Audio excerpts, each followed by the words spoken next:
यदि आप भी क्लास 10th में हैं और आपको डाउट है कि साइंस 1 के चैप्टर नंबर 4 में क्या पढ़े क्या ना पढ़े, कौन से क्वेश्चन इंपॉर्टेंट है, कौन सा क्वेश्चन पढ़े जो एग्जाम में आ जाए, तो उन्हीं क्वेश्चनों के बारे में हम आज चर्चा करने वाले हैं। तो आप एकदम सही वीडियो में आए हैं। तो चलिए बिना देरी के शुरुआत करते हैं कि कौन कौन से ऐसे क्वेश्चन है जो बोर्ड में रिपीट हो जाते हैं और कई बार हाई चांसेस होते हैं कि इनका क्वेश्चन आने का। तो चलिए बिना देरी के शुरुआत करते हैं। आज का हमारा जो फर्स्ट क्वेश्चन है साइंस 1 के चैप्टर नंबर 4 से, जो कि ज़्यादातर हाई चांस है कि 2026 बोर्ड में आ सकते हैं। तो हमारा क्वेश्चन नंबर 1 क्या है, स्टेट ओम्स लॉ, यानी जो ओम्स लॉ होता है उसको आपको प्रिपेयर कर लेना है और इस पे बेस्ड जो क्वेश्चंस होते हैं, न्यूमेरिकल्स होते हैं, वो भी एग्जाम में आने का हाई चांस होता है।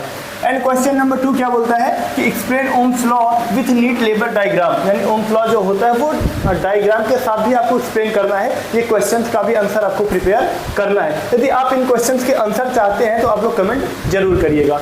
एंड उसके बाद क्वेश्चन नंबर 3 क्या है, define electric resistance and right its unit, यानी इलेक्ट्रिक जो रेजिस्टेंस होता है वो क्या होता है और इसका जो यूनिट होता है वो क्या होता है, उसको भी आपको प्रिपेयर करना है।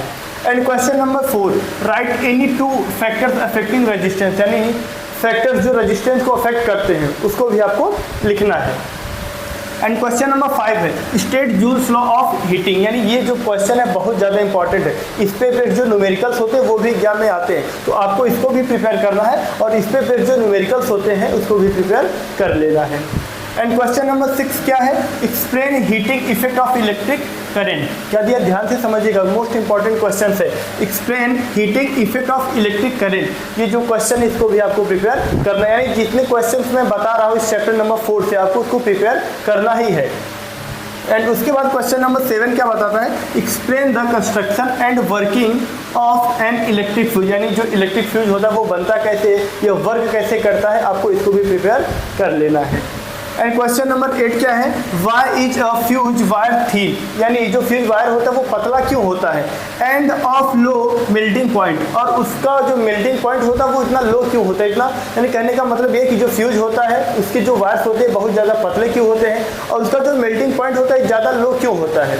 आपको तो ये पता ही होगा, तो आप लोगों को इसको भी प्रिपेयर कर लेना है। अगर वह ज़्यादा मोटा रहेगा, मेल्टिंग पॉइंट हाई रहेगा तो पिघलेगा नहीं, तो इससे क्या होगा, जो शॉर्ट सर्किट होने का जो खतरा होता है वो बढ़ जाता है, इसीलिए वो पतला करते हैं उसको और मेल्टिंग पॉइंट जो होता है वो लो होता है। ठीक। एंड उसके बाद क्वेश्चन नंबर 9 क्या है, right the formula of electric power, यानी इलेक्ट्रिक पावर का जो फार्मूला है आपको उसको प्रिपेयर करना है। एंड उसका जो यूनिट्स होता है वो क्या होता है उसको भी आपको लिख लेना है। ठीक, तो आप लोग इसका स्क्रीनशॉट ले लीजिए। चलिए आगे हम देखते हैं क्वेश्चन नंबर 10 जो है वो क्या है। क्वेश्चन नंबर 10 है explain the construction and working of electric bulb, यानी जो इलेक्ट्रिक बल्ब होता है वो बनता कैसे है और उसका वर्क क्या है, इसका जो क्वेश्चन वो आपको प्रिपेयर कर लेना है।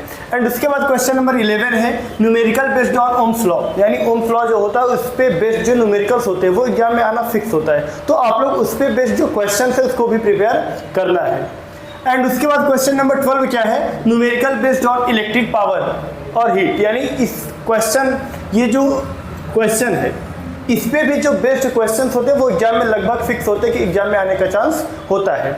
आगे दिया है question number 13, distinguish between electric power and electric energy, यानी इलेक्ट्रिक पावर और इलेक्ट्रिक एनर्जी में क्या डिफरेंसेस होते हैं ये भी आपको प्रिपेयर कर लेना है।